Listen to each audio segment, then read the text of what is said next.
Put the knife down. This man was refusing to give a DNA sample when police came to his western suburbs home.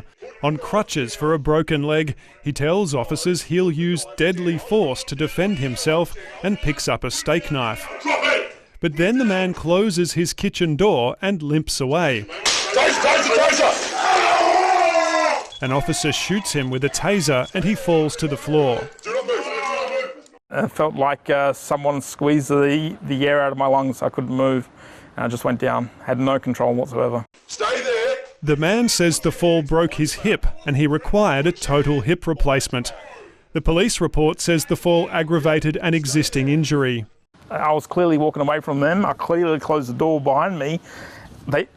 Simple. They wouldn't have got touched. They just had to walk away.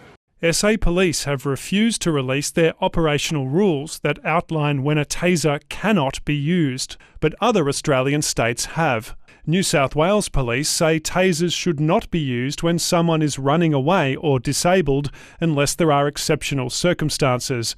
And Queensland, New South Wales and Victoria all ban their use when there's a likelihood of significant secondary injuries.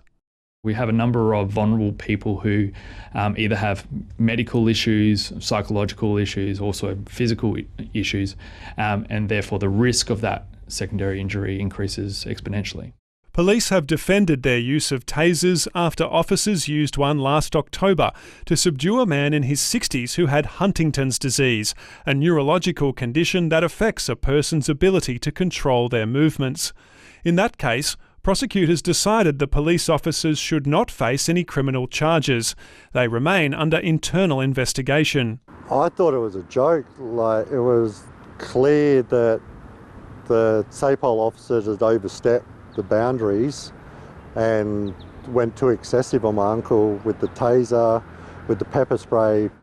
South Australia was one of the last states to allow police officers to carry the weapons on their belts. There were fears they'd be used excessively and that they could kill people, as they have in other states. We won't see those sorts of behaviours in South Australia. We've taken a very considered and measured approach to rolling out tasers. The use of tasers by SA Police has more than doubled in the past 7 years. Officers fired the weapon 88 times last financial year, compared with 41 in 2016-17. SA Police told the ABC the increased use of tasers was expected because the weapons are now being widely carried by officers, including those on traffic duty. It says anecdotal evidence from officers suggests tasers have given police a safe way to apprehend violent people. Criminal lawyers disagree.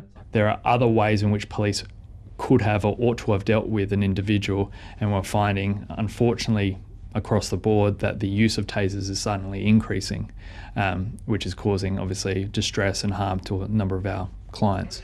Taser! In this case, the man was charged with hindering police and aggravated assault, but those charges were eventually dropped. Eric Twarchek, ABC News.